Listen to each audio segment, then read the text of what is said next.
Halo, selamat pagi, sahabat NH, apa kabar? Lama nggak berjumpa ya dalam podcast. Kalau terakhir-terakhir kita memang banyak sekali edukasi di Instagram, di Reels, di TikTok juga. Kalau sahabat NH sering lihat Dokter Heri Subianto spesialis bedah syaraf, wah pasti udah terkenal banget. Banyak yang Iya. nyariin dok. Jadi kita pagi ini akan membahas kok pagi. Ya, Semangatnya pagi. Ini semangat pagi terus kita. Selamat pagi pagi terus pokoknya. Ini edisi ngopi sore bareng Ya. dokter. Episode kali ini kita akan membahas yang sekarang ini juga lagi hits, yang lagi happening banget di Mm. Indonesia. Karena ada tindakan baru nih ya, penanganan epilepsi. Canggih banget, Mm. Dok. Ini Mm. canggih banget karena bisa disebut ini sebuah alat teknologi yang canggih, yaitu VNS. Mungkin dari beberapa orang sudah mengetahui Mm. VNS itu apa, namun ada beberapa pasien juga yang belum teredukasi dokter bahwa VNS ini juga sudah digunakan Mm. untuk penanganan epilepsi. Kita akan mengulas ya dalam episode kali ini bersama dengan Dokter Heri. Ya. Halo Halo. dokter. Tadi Apa kayaknya kabar? Semangat pagi-pagi pagi udah ya. bener, Mm. pagi-pagi udah visit ya dok ya, Ya. sambil nunggu kita ya. Ya betul. Nah dok, ini ada tindakan baru nih ya yang Ya, lagi happening banget. betul. Sebenarnya VNS ini apa dok? Ya. Jadi kita kan selalu terus berkomitmen melalui ini ya, Surabaya Neuroscience Institute dan NHNC ya, National Hospital Neuroscience Center itu berkomitmen untuk menghadirkan pelayanan terkini dan terbaru yang komprehensif untuk penanganan segala macam penyakit, termasuk salah satunya device ini yang kita sediakan. Sudah lama kita ingin mendatangkan VNS ini, dari 2016 itu kita ingin masukkan, terus kemudian secara resmi baru masuk per November 2023 kemarin, secara resmi, officially akhirnya masuk di market Indonesia. Apa itu VNS? VNS atau vagus nerve stimulation adalah sebuah implan. Jadi kalau ada pacemaker jantung, ini pacemaker untuk otak. Ya, implan untuk otak yang dipasang di saraf ke-10, saraf vagus sebelah kiri. Dipilih sebelah kiri karena yang kanan ini dia mensarapi ke jantung, jadi risiko lebih tinggi. Kalau kiri enggak, persarapan ke jantung kansnya lebih kecil untuk di kiri ya. Saraf vagus dipilih kenapa? Karena dia punya koneksi yang luas ke jaringan otak. Jadi ibarat sinyal telepon ya, seluler, dia punya menjangkau seluruh area. Nah, itu makanya dimilih saraf ke-10. Nah, baterai, karena ini baterai, dia ditanam di tubuh. Ya, di bawah kulit, enggak kelihatan gitu ya. Ditanam di bawah kulit, jadi enggak kelihatan. Dia secara terus-menerus simultan mengirimkan impuls listrik ke otak. Ya, pelan-pelan harapannya nanti kejangnya memang berkurang, kualitas hidupnya membaik, jadi lebih bagus. Itu cara kerjanya ya dok? Cara kerjanya, dan dia ditemukan itu sebenarnya sudah sejak lama ya. Di approve kan, segala sesuatu device itu kalau keluar kan harus di approve ya, license-nya dikeluarkan, di approve oleh FDA Amerika itu sejak tahun 1997 ya. 97. Ini bocorannya ini ya. 97 sampai tahun 2020 itu untuk epilepsi itu sudah dipasang lebih dari 125.000 implan yang dipasang, dengan lebih dari 35 ribunya itu dipasang pada anak-anak ya. Makanya ini sebenarnya bukan sesuatu yang baru ya. Kalau di Uni Eropa itu malah sejak tahun 1994 itu sudah di-approve ya. Amerika memang 97, Jepang itu 2010, Indonesia 2023, jadi bedanya agak jauh. Jauh ya dok ya. Tapi ya baru ya 2023 Ya, kemarin ini ya itu, dok ya. kita implan pertama kali di Indonesia secara resmi tanggal 5 November 2023. Oke. Implan ini ya. Oke, dok tadi kan dokter sudah sempat menjelaskan cara kerjanya sedikit. Mungkin dari beberapa pasien yang nonton ini juga pengen tahu nih sekilas untuk alat VNS bentuknya tuh seperti apa. Oh iya betul. Nah, ini.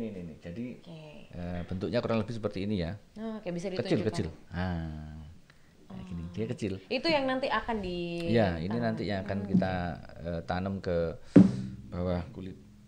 Tuh, di sini. Sebelah kiri. Oke, boleh ditunjukkan lagi dok. Nah, kecil, implan kecil. Kalau jempol saya aja saat gini ya kecil ya, implannya kecil. Dok, Dan tapi ini berbahaya nggak sih dok? Karena tadi dokter bilang kan di ya, dalam ya.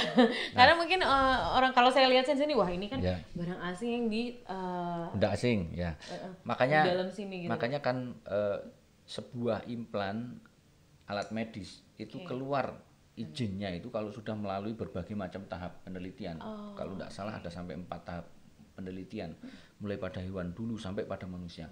Kalau sudah di-approve oleh FDA atau CE, Eropa kan CE, berarti ini sudah aman untuk dipasang. Jadi aman dipasang. Ini hanya baterainya ya, ini yang IPG-nya baterainya. Setelah ini nanti kan ada kabelnya, terus kemudian ada wire-nya itu yang nempel di leher sini.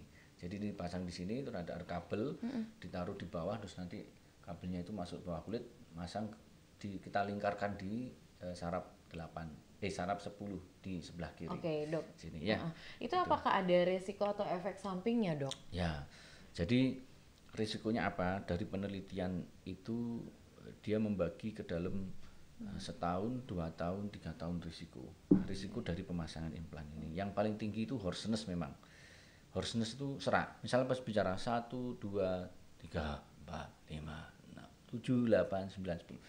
Serak, suaranya serak. Menurun tiba-tiba gitu ya, Ya, dok? serak itu terjadi pada saat mesinnya ini nyala, suaranya itu langsung serak. Nah, tapi dengan berjalannya waktu, risiko serak ini juga makin turun. Setahun, 2 tahun, 3 tahun itu kalau dari literatur ya, literatur terkini yang 2024 ada RCT itu, memang yang paling tinggi itu risikonya itu serak. Ya, side effect-nya itu hoarseness, kemudian batuk. Terus ketiga itu parestesi, itu kesemutan ya. Terus yang keempat itu kadang kalau nafas itu rodok pendek. Nah, tapi itu membaik semua. Setahun, 2 tahun, bahkan hoarseness-nya itu bisa di bawah 3% setelah 3 tahun, menurun sekali. Agak Karena pendek kan ada, itu berarti apa? kayak kaget kan tiba-tiba kita ngomong gini terus kemudian ini ada listrik yang menyala di sini memberikan stimulasi, kan mungkin kaget tadi. Itu bukan setrum ya, dok ya? Ya itu setrum, tapi kan setrum yang kecil sekali. Miliamnya itu kecil sekali. Ya, gitu. Jadi dia setrum yang kecil sekali ya. Nah, seberapa efektif, dok, kalau misalnya alat ini bekerja mengontrol? Apakah dengan VNS ini ya itu tadi bisa sembuh total atau bagaimana, dok? Nah, tetap VNS itu dalam rangkaian modalitas terapi epilepsi itu adalah terapi paliatif sebenarnya. Paliatif itu artinya, kita ini tidak mungkin ini mengambil area otaknya, misalkan otaknya yang mengalami kelainan terlalu banyak, bisa depan, samping, belakang itu ya, kan tidak mungkin diambil semua ini, maksud dibedah semua kan nanti nggak ada otaknya nanti ya. Terus atau pada bagian-bagian yang memang ini sudah pernah dibedah, terus kemudian dalam perjalanannya gelombangnya bertambah di salah satu sisi otak yang sisi itu juga tidak bisa diambil, area eloquent misalnya, misalkan pusat bicara, sumber kerjanya dari pusat bicara ternyata depan kiri, kan tidak mungkin diambil, nanti diambil tidak bisa ngomong. Atau dari pusat motorik itu untuk mengatur gerakan tangan kaki, nanti kan lumpuh kalau diambil dan aktif terus. Nah, itu indikasi untuk dilakukan tindakan itu ya. Terus kemudian pada kasus-kasus terutama yang epilepsi yang namanya itu DEE, Developmental Epileptic Encephalopathy. Jadi pada kasus di mana epilepsi sendiri itu menyebabkan gangguan perkembangan, sampai menyebabkan gangguan perkembangan. Jadi ditandai dengan anaknya yang kognitifnya itu terganggu. Jadi tidak sama seperti anak seusianya. Yang lain misalkan sudah bisa baring, duduk, ngobrol 2 kata, 3 kata, bahkan kalimat, ini regresi, penurunan. Atau mungkin regresi, bahkan regresi kan menurun, kalau tidak berkembang stagnan atau regresi menurun malah. Nah, pada kasus-kasus contohnya apa sindromik ini, DEE ini, misalkan pada kasus Ohtahara syndrome, West syndrome, West syndrome, Lennox-Gastaut syndrome ya, itu indikasi untuk dilakukan ini sebagai tindakan paliatif, not cure, tidak menyembuhkan, ya, tidak menyembuhkan, karena ya dengan obat-obatan, misalkan kalau dikasih obat-obatan itu risikonya juga lebih tinggi. Jadi obat pertama, obat kedua, obat ketiga, kombinasi obat ketiga itu kansnya di bawah 5% untuk bisa ngontrol kejang. Sementara makin banyak obat, risiko untuk liver, risiko untuk ginjal, karena dia kan diolah di situ. Nah, kalau ini kan bukan obat, Jadi dia tidak berpengaruh ke ginjal, tidak berpengaruh ke liver. Oke. Nah, gitu. Berarti Makanya kalau sudah menggunakan alat ini apa sudah putus untuk konsumsi obat-obatan atau gimana, Dok? enggak, dia sinergi dengan obat. Oh, Memang oke. dari penelitian ini efeknya itu kan tidak langsung kelihatan. Tidak langsung kelihatan sehari, 2 hari, sebulan, 2 bulan, enggak. Karena kita harus menaikkan impulsnya itu pelan-pelan. Ada 3 item yang kita bisa setting di sini. Salah satunya itu output current miliampnya ya, kemudian pulse speednya, terus kemudian frekuensinya itu sesuatu yang kita bisa setting. Makanya setting juga penting. Ini Loh, emang harus siapa paham. siapa Dok yang setting itu kalau misalnya untuk Kalau kita di penyetingan sini atau pemrograman ya berarti ya? pemrograman. Karena keberhasilan dari terapi ini juga tergantung dari pemrogramannya itu. Kalau kita di sini kita kan dokter bedah saraf ini juga belajar tidak hanya memasang yang baik tetapi juga memprogram yang baik, karena itu pemrograman itu bagian dari bagian penting dari implan alat ini. Kan ndak iso pasang tok mari ngono sudah selesai ditinggalkan, ndak bisa. Makanya kita juga kalau di sini kita yang setting karena kita memang terlatih untuk itu. Maksudnya kita juga ikut berbagai komunitas, salah satunya kan kita ikut di Asian Epilepsy Surgery ya. Saya board membernya juga di situ, dan kita diskusi dengan expert-expert dari luar pemrograman yang paling baik untuk ini apa. Jadi kita terlibat langsung, kalau di nasional kita terlibat langsung dalam setting ini. Dan setting ini kalau alat yang masuk di Indonesia ini PINS ini kita bisa setting itu remote programming. Jadi tidak perlu pasien itu datang bolak-balik ke poli kita sebulan sekali untuk setting, enggak. Dia cukup di rumahnya, dia pegang alat transmitternya, kita dari nasional telekonsol kita bisa setting naikkan. Nah, itu kelebihannya. Jadi tentunya kan itu kan akan lebih ekonomis ya. Jadi tidak perlu beli tiket, akomodasi, belum lagi perjalanannya kan juga mungkin juga berarti makan lebih waktu, efektif. Ya. Nah, sementara pasien kan selama ini tetap minum obat. Nah, obat itu tetap kita kembalikan ke dokter primer yang merawat. Kalau misalnya dokter anak sebelumnya yang ngasih obat, ya dokter anak nanti yang akan mengatur obat-obatannya. Tetap ada kolaborasi ya, dokter saraf yang ngasih obat misalkan sebelumnya, setelah dipasang yang ngatur obat-obat berikutnya tetap dokter saraf. Kita bedah sarafnya yang men-setting ini. Kalau ini sudah mulai efektif ya di atas 6 bulan, paling cepat itu setahun, memang efeknya terasa itu paling cepat setahun. Setahun, ada yang bilang 2 tahun ya. Setahun 2 tahun itu mulai bagus, kejangnya mulai jarang. Nah, nanti kita bisa koordinasi beberapa obat, mungkin bisa dikurangi dosisnya dulu. Dikurangi dulu, enggak boleh. Dikurangi dosisnya dulu. Kalau aman bisa di discontinue obatnya kayak gitu. Jadi memang harus kolaboratif, dan kita untuk programming ini ya. Dan program itu juga penting juga kan, karena misalkan pas pemasangan, ini kemarin sarafnya sensitif, jadi kita enggak langsung nyalakan. Jadi surgeonnya ini punya preferensi untuk mengatur. Nah jadi ini penting banget di National Hospital itu langsung diprogram sendiri sama dokter sarafnya, jadi nggak perlu khawatir ya. Dokter bedah sarafnya bisa memprogram, habis itu bisa menyeting juga. Termasuk juga misalkan kalau enggak VNS yang penting juga itu untuk DBS terutama. Karena DBS itu kan dimasukkan ke nukleus dari otak. Nah, pada saat operasi yang tahu kontak mana yang optimal pada saat distimulasi kan dokter bedah saraf yang memasang. Makanya di sini yang ngatur kan kita juga, karena kontak mana yang paling apik, kontak mana yang memberikan respon paling bagus, itu kita punya recordnya, dan itu kita bisa mainkan di kontak yang paling bagus. Tapi Dok, apa semua penderita epilepsi harus dipasang VNS? Enggak. Tetap semua penderita epilepsi itu harus tetap dengan obat-obatan dulu. Nah, ketika 2 macam obat sudah diberikan ternyata masih kejang, maka opsi berikutnya itu dievaluasi. Ini bisa dilakukan tindakan tambahan. Tindakan tambahannya tindakan bedah maksudnya ya.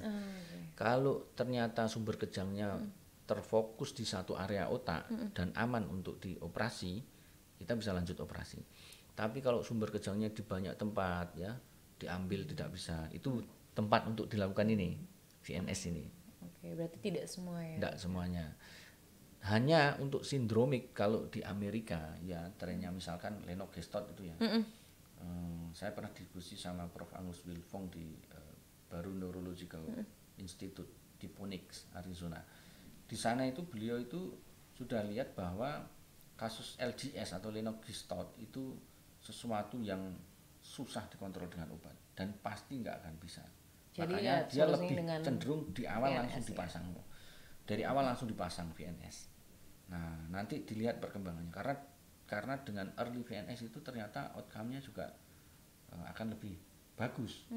Karena kan tubuh nggak langsung kena obat banyak, tapi harus ingat ini paliatif ya, tidak menyembuhkan, tetapi setelah dipasang ini konsentrasi anaknya itu jadi lebih bisa mengikuti perkembangan ya, dia jadi lebih bisa aware terhadap lingkungan sekitar, kalau diajak ngomong itu jadi lebih bisa, dibandingkan hanya trial obat. Anak itu kan ada milestone perkembangan emasnya ya. Nah kalau sudah perkembangan emas ini sudah terlewati, rusak oleh kejang, tidak bisa catch up dia. Makanya kalau begitu kejang di awal, infantile spasm kelihatan ya, ini saya kalau tidak salah ingat tuh beliau itu pasang itu paling muda 6 bulan. Loh, masih 6 bayi bulan. berarti ya dok Langsung ya? dipasang VNS. Tapi ada nggak sih dok, maksudnya kriteria epilepsi yang memang mengharuskan itu memasang VNS dok? Ya itu tadi salah satunya itu kalau di misalkan ini ya di beberapa negara lah ya, kita mesti lihat di beberapa negara. Kalau di Amerika ya, indikasi di Kanada itu untuk drug resistant, rata-rata harus drug resistant epilepsi. Drug resistant epilepsi itu artinya epilepsi yang kebal obat. 2 macam obat diminum masih tetap kejang ya. Drug resistant epilepsi yang vokal atau general. Vokal itu misalnya tangan tok, atau dari EEG ini gelombangnya dari depan tok atau dari samping tok, itu vokal. General itu seluruh otaknya kejang ya. Terus di Uni Eropa itu 94 itu vokal dan general ya. Di Amerika vokal epilepsi. Vokal epilepsi untuk kejang vokal ya. Di Jepang itu drug resistant vokal epilepsi yang tidak bisa direseksi. Maksudnya diambil tadi, diambil nanti akan ada defisit gitu ya. Terus dari beberapa literatur juga disampaikan beberapa kasus itu punya respon yang bagus pada kasus-kasus yang ini, ini kayaknya ini susah ini dengan obat. Operasi pun juga susah.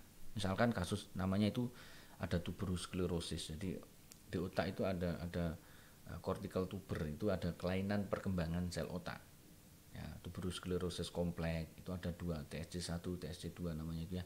Terus ada Lennox-Gastaut, terus ada Dravet syndrome, ada Rett syndrome. Nah, pada kasus-kasus ini kalau dilakukan tindakan VNS itu kontrol kejangnya itu bahkan bisa di atas, misalkan tuberous sclerosis itu bisa 50 sampai 90% ya. Lennox-Gastaut itu 50 sampai 65%. Dravet itu 36 sampai 63%. Rett syndrome itu bisa sampai 86% kejangnya terkontrol. Gitu. Nah, berarti kalau misalnya nih dok, ketika dokter dan juga penderita itu memang sudah fix ya, maksudnya memang harus dilakukan tindakan VNS gitu ya. Itu perawatannya berapa lama? Kalau misalnya tadi efektif juga ketika sudah dipasang jarak jauh kayak gitu. Nah, setelah dipasangkan VNS itu perawatannya berapa lama? Apakah langsung apa kerjanya itu langsung dirasakan atau gimana? Tadi kan dokter sudah sempat singgung kayak setahun ya dok, setahun apa ada yang 2 tahun kayak gitu. Nah itu gimana dok? Jadi pertama tentunya harus ada komunikasi dulu kan ya. Kalau pasiennya itu enggak bisa komunikasi berarti dengan orang tua ya.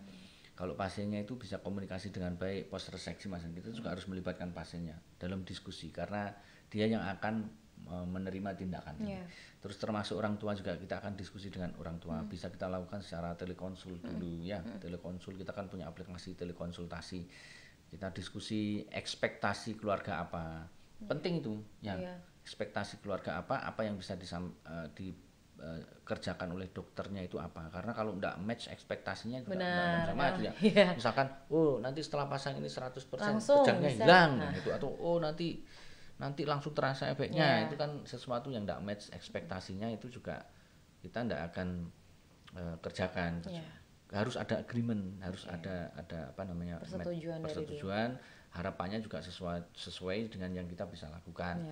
Nah setelah pasien biasanya datang ke tempat kita evaluasi lab untuk pembedahan, hari kedua kemudian dilakukan pemasangan implan.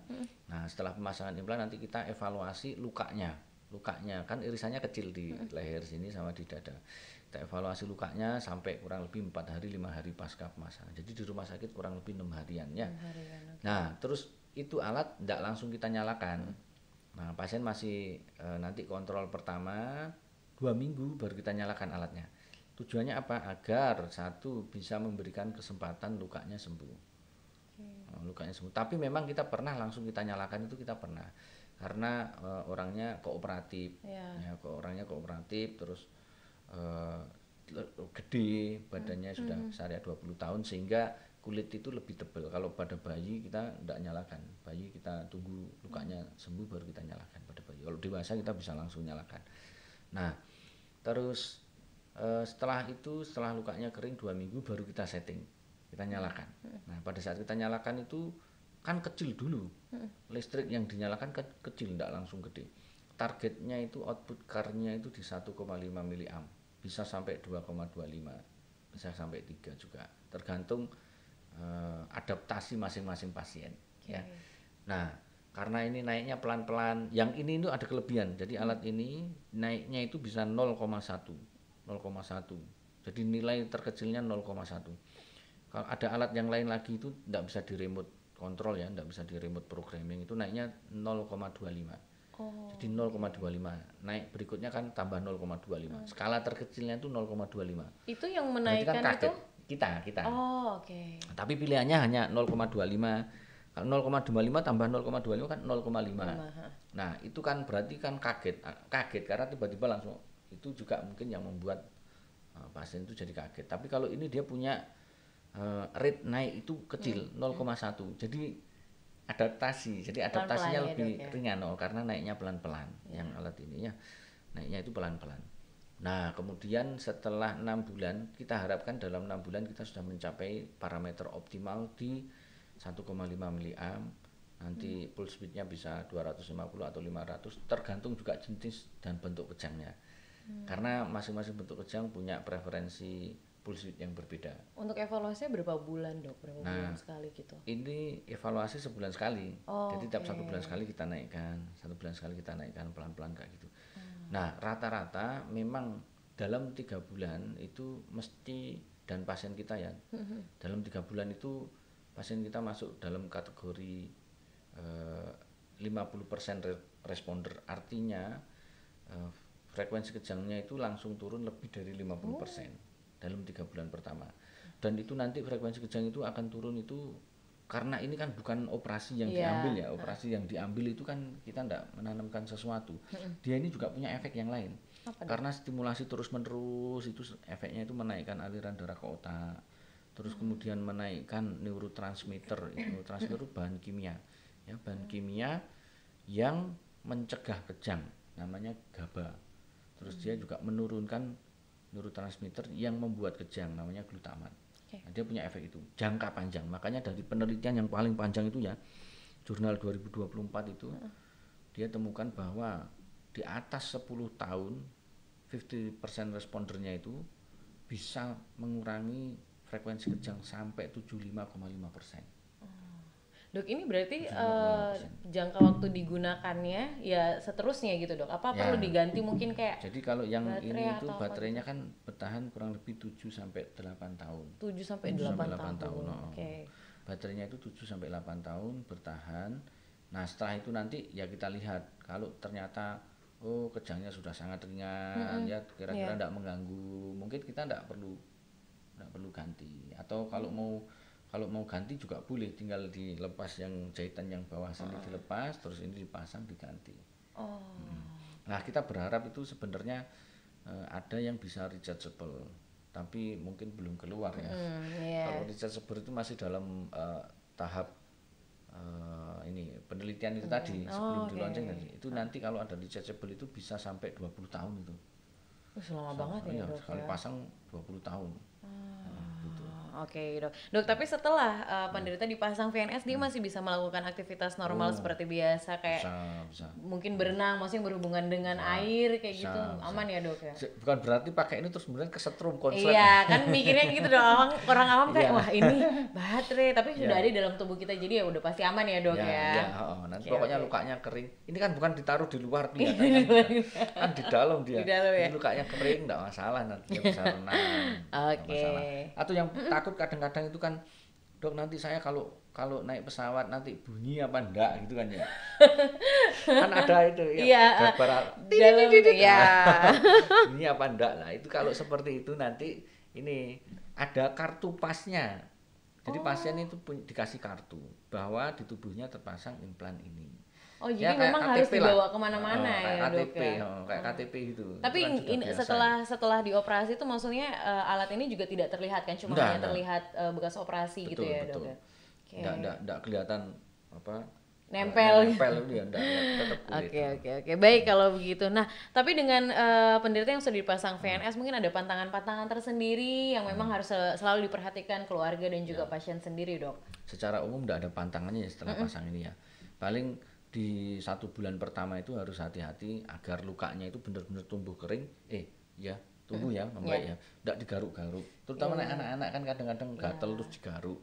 Nah, karena yang ditakutkan itu kalau misalnya lukanya enggak tumbuh terus dia terbuka, itu kan nanti ada expose implan juga enggak optimal nanti ya. Expose implan namanya, atau infeksi, risiko infeksi. Makanya kita jaga betul 1 bulan pertama terutama itu harus dijaga lukanya ini tetap kering ya, dia bisa nyambung dengan baik, enggak digaruk-garuk kayak gitu. Oke, Ya. baik, Terus enggak Dok. jatuh. Kan kadang-kadang kan jatuh atau mainan setelahnya loh Langsung ya. kepikiran, wah ini di dalam ada.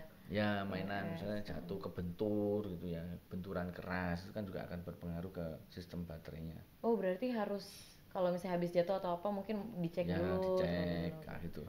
Oke, baik dokter. Ya. Dok, oke, ini sudah cukup paham belum ini pasiennya, karena memang ini pembahasannya juga banyak yang orang-orang tuh juga, saya sendiri aja baru lihat, oh ini ya apa namanya? Ini apa sih ini? Iya. Oke. Jadi memang apa namanya, tidak semua tempat itu bisa mengerjakan ini, tidak semua dokter bedah saraf bisa mengerjakan ini. Kalau hanya sekedar masang mungkin bisa ya, tapi masalahnya setelah itu settingnya bagaimana itu kan kalau enggak Kurang paham juga, itu memang harus yang berkompetensi ya, Dok ya. Kebetulan kita kan yang kita tangani memang most likely berkaitan dengan epilepsi kalau saya, jadi saya mau enggak mau harus belajar lebih untuk ini, termasuk programming dan lain sebagainya itu.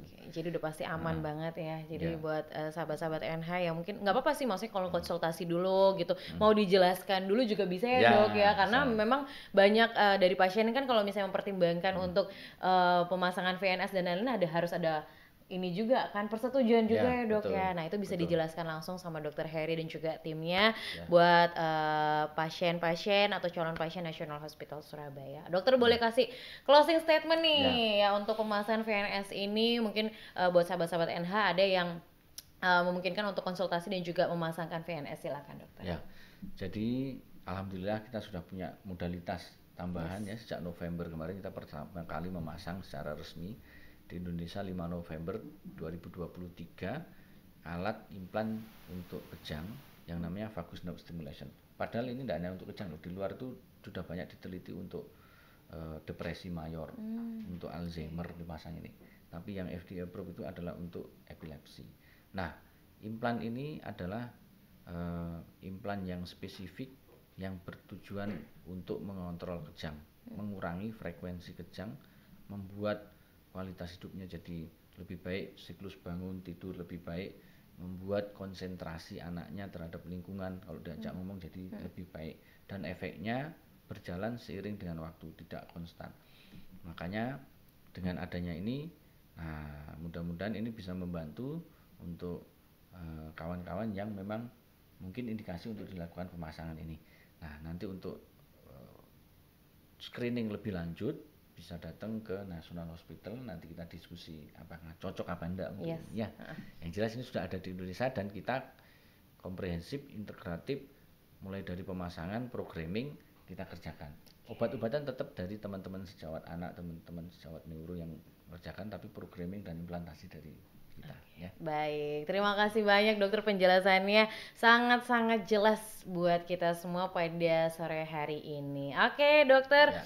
nanti mungkin kita next lagi ya bahas Ya. mungkin yang lagi happening juga di Indonesia saat ini apalagi gitu. Mungkin buat sahabat-sahabat NH yang mungkin mau bertanya lebih lanjut boleh langsung komen ya, ada kolom komentar di bawah. Kalau misalnya pengen tahu juga konsultasi di mana, info-info lebih lengkapnya bisa langsung datang ke lantai 3 di National Hospital Surabaya, ada NHNC ya, National Hospital Neuroscience Center. Jadi sahabat-sahabat NH bisa langsung aja datang untuk berkonsultasi, terutama dengan Dr. Hery Subianto, spesialis bedah syaraf. Thank you dokter sudah bergabung dalam podcast hari ini. Kita sampai ketemu lagi di episode berikutnya. Selamat sore dan sampai jumpa. Sampai jumpa.